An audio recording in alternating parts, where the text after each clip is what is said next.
I'm a fighter. I've killed. They hurt me.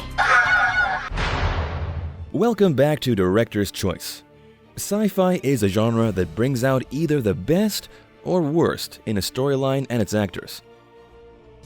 Stranger Things is one of the few series that has perfected the art of merging coming-of-age naivete with the wonders of science and fiction.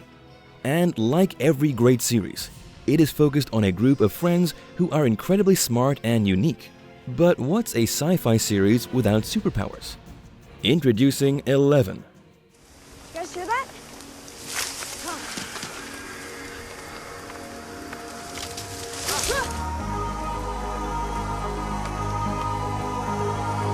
Whether she's traveling through memories or shopping at the mall, Eleven's story is the central ground for the Stranger Things plot.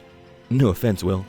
From escaping the Hawkins lab to discovering her intense love for Eggo waffles, Eleven's character has gone through some tumultuous events in the last 3 seasons. There you go. This is my second bed. You really think she's psycho? Wouldn't want her in my house.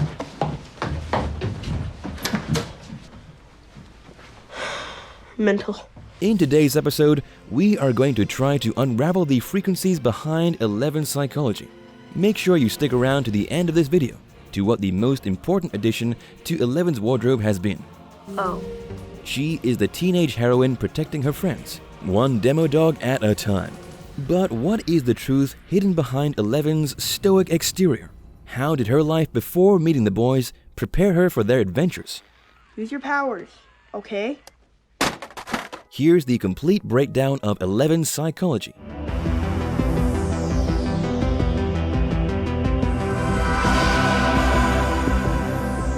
Eleven's history is both disturbing and enlightening to the plot of the series. Watch it, kid. Mouth breather. She had been a test subject of Dr. Martin Brenner at the Hawkins National Laboratory. 11. What's that mean?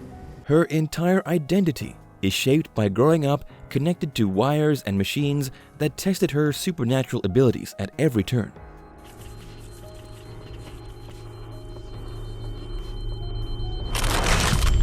Before escaping from the lab, she didn't know anything other than the frustrating and painful experiments Dr. Brenner made her go through, and he was the only parent-like figure in her life for the longest time. It isn't until later that she discovers her birth mother, Terry Ives, and her birth name, Jane.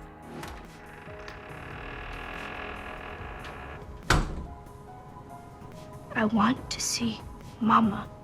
After giving birth, Terry had been forced to give 11 up under the worst circumstances that left her in a catatonic state.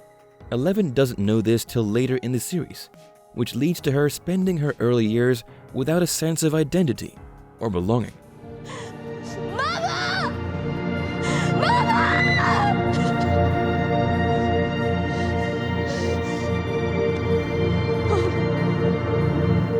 Dr. Brenner's sole focus was on expanding her supernatural abilities to suit his plans.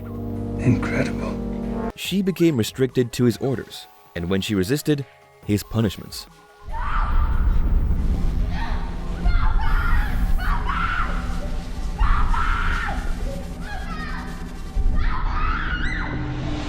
Due to the numerous tests which involved her being placed in a sensory deprivation tank, 11 was denied from developing personalized reactions to situations. Being locked up at the laboratory also meant that she couldn't develop any of the expected psychosocial skills for a girl of her age. What is friend? A friend Is is someone that you do anything for. You lend them your cool stuff like comic books and trading cards. 11's entire existence is defined by a fight or flight reaction, with extremities on either end. Another important aftermath of the experiment she underwent at the lab is the portal she opened when she made contact with the creature in the Upside Down.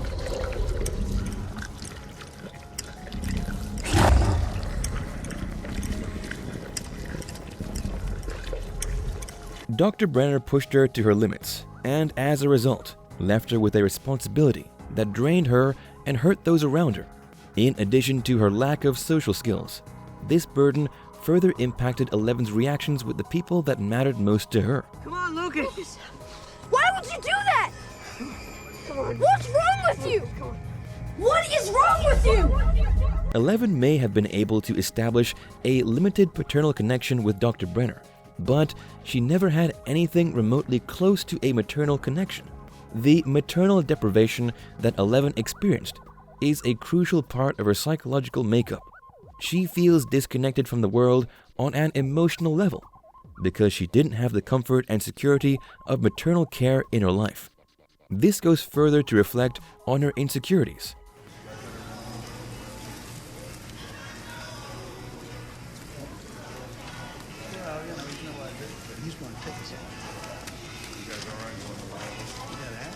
In her first interaction with the outside world, after escaping from the laboratory, she connects with a store owner who is later killed by a Hawkins laboratory agent.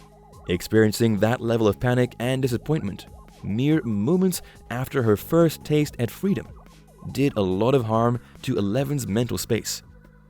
It emphasized her feeling of abandonment and, in a way, made her more withdrawn from society.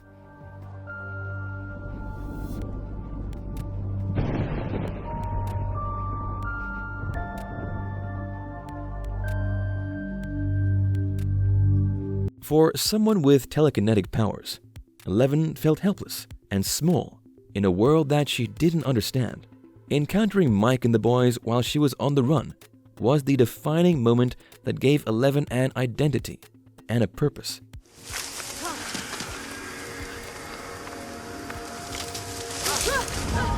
Eleven didn't have much of an upbringing, and the care she received was just enough to keep her alive for Dr. Brenner to run his tests. When you put this together with her lack of interactions, you get a case of post-traumatic stress disorder, PTSD, mostly exhibited through antisocial behavior. Is your mom here? Your dad? Mouth breather. 11 did not have the basic social skills for interacting with other people.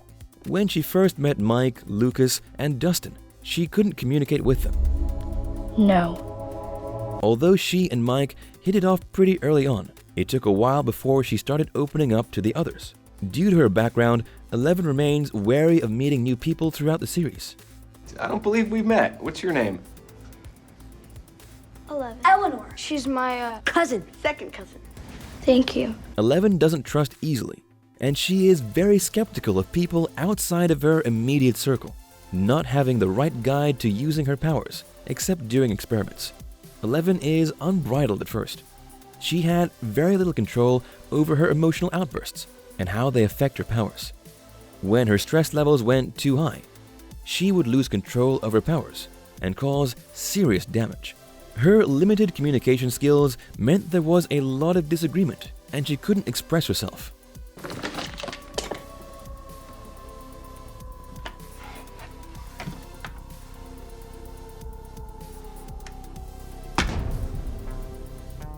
Nonetheless, 11 knew the importance of her powers to the group, so she helped them escape bullies and find their missing friend.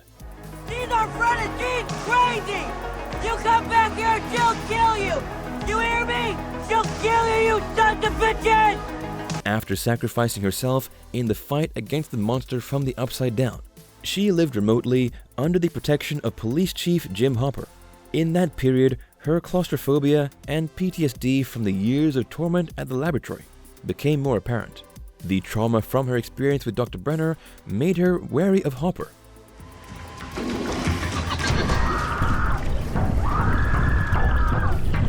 While in hiding, she grew antsy and escaped to see Mike, but when she saw him with Max, her lack of socialization from the time at the lab kicked in, and she thought the very worst of that situation. 11 fled from Hawkins to Chicago, where she met a group of misfits like herself, including her sister, 8, also known as Kali.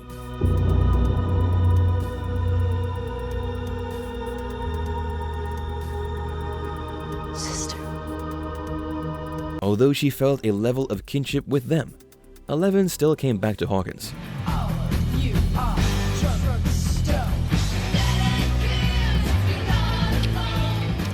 Bitchin'. Bitchin'. 11 was still unsure of Hopper, and she did everything to push his limits, waiting to see what her punishment would be, as was the practice at the lab. But it never came. No egos. Instead, she got to experience a healthy paternal relationship. And in the time she spent with Hopper, she was able to improve her communication and social skills, despite her antisocial behavior, withdrawal, and lack of basic skills in the beginning. One constant thing about 11 is her selflessness. I'm going to my friends. I'm going home. 11 felt a sense of familiarity with the Misfits, but she had grown to appreciate the safety, security, and kindness she got from her friends in Hawkins. She wasted no time in returning to help them. I'm sorry, but I have to go back. My friends are in danger. They cannot save you, Jane. But I can save them. 11 values those who accepted and protected her, and she is willing to go to any length to protect them. At the beginning of the series, when bullies bother Mike and Dustin, she fights for them and sends the bullies running. She broke my arm! My arm! Go. Let's get out of here! Let's go! Go! Yeah, that's right! 11 takes the friendship promise very seriously and refuses to compromise for anything. Some of her loyalty comes from a feeling of guilt and responsibility, but a lot of it is just her sincere selflessness.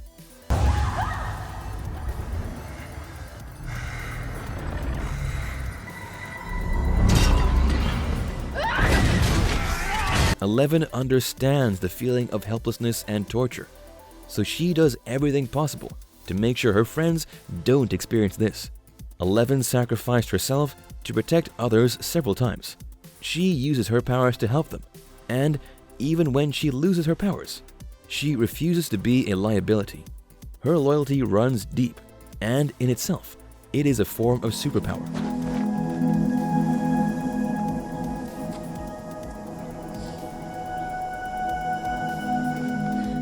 Eleven has been through a true coming-of-age experience in the years since she first came to Hawkins. She has developed from test subject number 11 to Jane Hopper, the adoptive daughter of the chief of police. In the journey to this point, she has had to deal with a heavy mental burden, the stress of adapting to a new life in a new place, and an unfamiliar hope. But she had the right people around, and she learned to accept and give back the love that she got.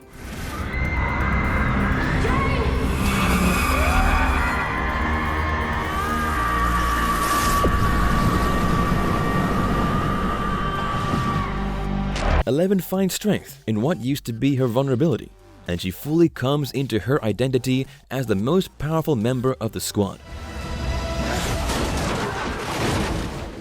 11 rises above the odds of her situation with that background baggage and found herself in the Oasis.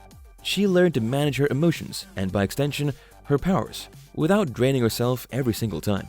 Another vital part of her journey to self-discovery and acceptance was her shopping with Max. You just try things on until you find something that feels like you. Like me? Yeah. 11 redefines everything that she had been told and assumed about herself. Her physical appearance changes, and everything else does too. 11 can have something as close to normal life as she can get in Hawkins.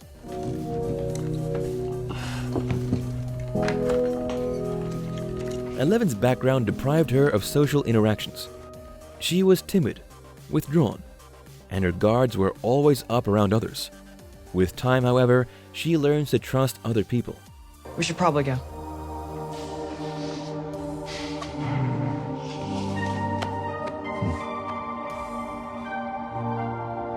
Eleven develops great friendships with Lucas, Dustin, Will, and Max. She also has fun relationships with Jim Hopper, her adoptive father, and Joyce Byers, Will's mother. These two help her fill the void of parental care that she had lacked most of her life, and their affections contribute to her character development. Remember the wardrobe addition we mentioned earlier? Well, Hopper gave 11 a blue hair tie that used to belong to his late daughter, and 11 held on to the hair tie. It was a sign of commitment from Hopper and trust from 11. I can fight. Better than any of us. But right now, I need you safe. 11 has a romantic relationship with Mike Wheeler. But I'll see you tomorrow, all right? First thing. Their relationship is very pure and honest.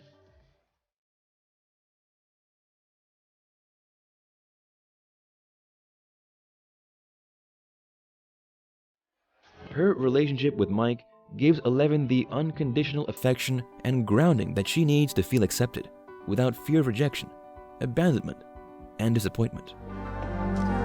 I love you too. 11 experienced wholesome growth in all aspects. From escaping the laboratory to facing the biggest challenges of her life, she showed an innate resilience. 11 got to understand the value of friendships, and she was able to rise above a background that had haunted her existence. I've been stupid too. I guess we broke our rule. Her character development was possible because she knew when to be strong and when to be vulnerable. Oftentimes, we forget the value of people around us and how much they impact our lives. It is quite easy to get lost in our abilities and strengths. But like 11, we should allow people in and let them help. That's all for today. Thank you for joining us on the breakdown of 11 Psychology. Take a look at this other recent clip by Director's Choice, and make sure to subscribe and ring the bell to be notified with our latest videos.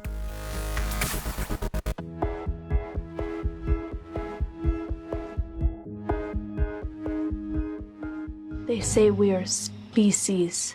What? Emotion, not logic. What?